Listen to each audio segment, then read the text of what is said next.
नमस्कार, स्वागत है आपका हमारे शो बज गई मंत्री जी की ढोल पर। आज हमारे साथ बेहद खास गेस्ट हैं जिन्होंने पिछले 11 सालों से देश को जुमलों में उलझा रखा है। आज के हमारे गेस्ट को पहचान की कोई जरूरत नहीं है। इन्हें छोटे से बड़ा हर आदमी जानता है। बड़ा आदमी थोड़ा करीब से जानता है और छोटा आदमी भोदी मीडिया की मेहनत से। वेलकम सरेंडर गोभी जी, कैसे हैं आप? मैं तो ठीक हूँ जी, मुझे क्या होना है। अरे नहीं, आप अकेले पूरा देश संभालते हैं, ऐसे में आपको चिंता तो रहती होगी ना। ये आपसे किसने कह दिया? मैं और चिंता, हमारा दूर दूर तक कोई नाता नहीं है। ये चेहरे पर ग्लो देखिए, ये चिंता से नहीं आती है, ये ताइवानी मशरूम खाने से आती है। रही बात देश की, तो मुझे देश से कोई लेना देना नहीं है। मैं तो अपने आप की फिक्र सबसे ज़्यादा करता हूँ। देखिए, मेरा मानना है कि सबसे पहले अपना और अपने अमीर मित्रों का ख्याल रखना चाहिए। देश का क्या है, वो तो राम भरोसे चल ही जाएगा। ये भी सही है। अच्छा, जनता के कुछ सवाल थे आपसे जो वो जानना चाहते हैं। अगर आप बुरा ना माने तो मैं पूछना शुरू करूं? उसमें बुरा मानने की क्या बात है, पूछिए। ये बताइए, आप हर बार सरेंडर क्यों कर देते हैं? कभी चीन के सामने, कभी अमेरिका के सामने, ऐसे दुनिया के सामने देश की बेइज्जती करा के आपको कुछ मिलता है क्या? अरे कैसी बात कर रही हैं आप? आपको अंदाजा भी है, तनिक भी अंदाजा है आपको कि कितना मुश्किल होता है देश के लिए स्टैंड लेना। भारत इतना बड़ा देश है, अब अगर चीन थोड़ी सी जमीन पर कब्जा कर ही लेगा तो क्या दिक्कत है। वैसे भी हमसे पूरा देश संभाला नहीं जा रहा है। मणिपुर को भी देख ही लिया होगा आपने, वहाँ की स्थिति क्या है।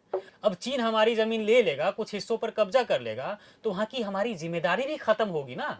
आप लोग दूर की बात समझते नहीं हैं और लगते हैं सवाल करने।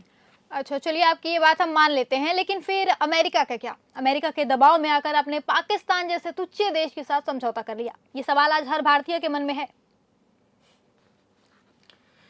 देखिए, डोनाल्ड ट्रंप ने मुझे धोखा दे दिया है। मैं उससे उबर नहीं पा रहा हूँ। मैं बहुत डिस्प्रेशन में हूँ। मैं ट्रंप भाई को अपना परम मित्र मानता था, लेकिन उन्होंने कभी मुझे अपना दोस्त नहीं माना।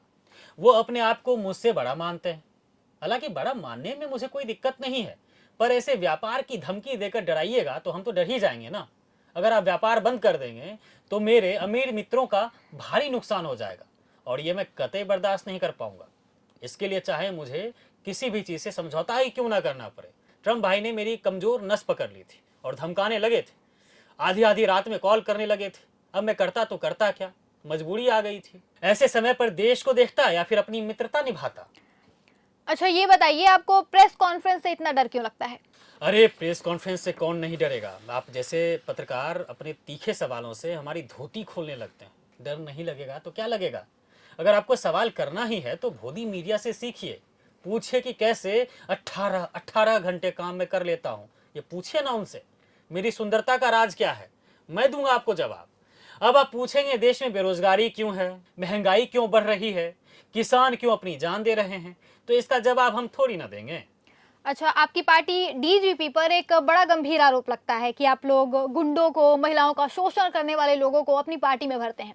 और सिर्फ भरते ही नहीं, ऐसे लोगों का आप लोग फूल मालाओं के साथ स्वागत भी करते हैं। इस पर क्या कहेंगे आप?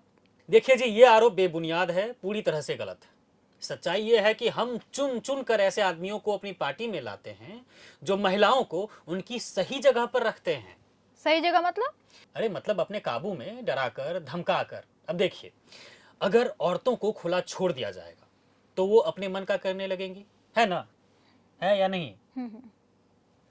तो वो अपने मन का करने लगेंगी तो समाज के लिए अच्छा नहीं होगा। फ्रज्जल हो गया, धाकर को जानती होंगी आप, कृतभूषण के बारे में जानती होंगी आप, भतुल चौरसिया।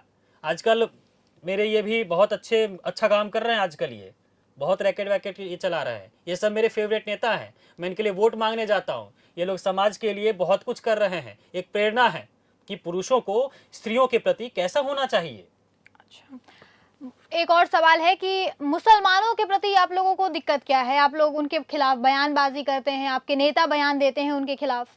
अरे मैं ये रटा नहीं था यार। बाकी चीजें आप रट के बोलते हैं? नहीं नहीं, बाकी की चीज़ें कोई रट के नहीं बोलता हूँ। टीपी होती है, आप जानती नहीं है टीपी के बारे में? जानती तो हाँ, हूँ। तो वही होता है, सब स्क्रिप्टेड रहता है। जो मैं बोलता हूँ इतना भी नहीं जानते हैं। स्क्रिप्ट तो हमारे पास फिलहाल नहीं है। आप ऐसे ही बताइए ना, मुसलमानों से आखिर आपको परेशानी क्या है? नहीं देखिए, मुसलमानों से कोई परेशानी नहीं है। सारा मसला वोट बैंक का है। मुझे अगर मुसलमानों से सही में नफरत होती तो मैं सऊदी के शेखों से गले मिलकर थोड़ी ना आता वहां से। बताइए, आता? नहीं आता। तो आप समझिए ना, बस देश के अंदर मुझे थोड़ा दिखाना पड़ता है। अब मैं हिंदू मुस्लिम करके देश को बांटूंगा नहीं तो फिर वोट कहाँ से मांगूंगा? क्या मुंह लेकर जाऊंगा जनता के सामने? सत्ता में रहना है तो दिखावा जरूरी होती है। आप नहीं जानती, आप राजनीति में नहीं है, इसलिए आपको नहीं पता। वरना आपको क्या लगता है मुझे हिंदुओं से कोई प्यार व्यार है? नहीं है क्या?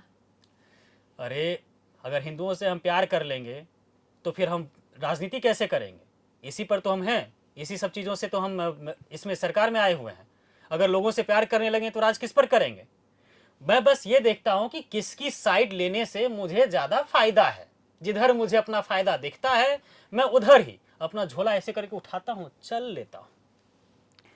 चलिए, थैंक यू सरेंडर गोभी जी, आपने अपना फ्री टाइम हमें दिया। इसी के साथ धन्यवाद। आज का शो यहीं समाप्त करते हैं। फिर मिलेंगे नए एपिसोड में एक नए गेस्ट के साथ। तब तक देखते रहिए न्यूज़ कैप्सूल।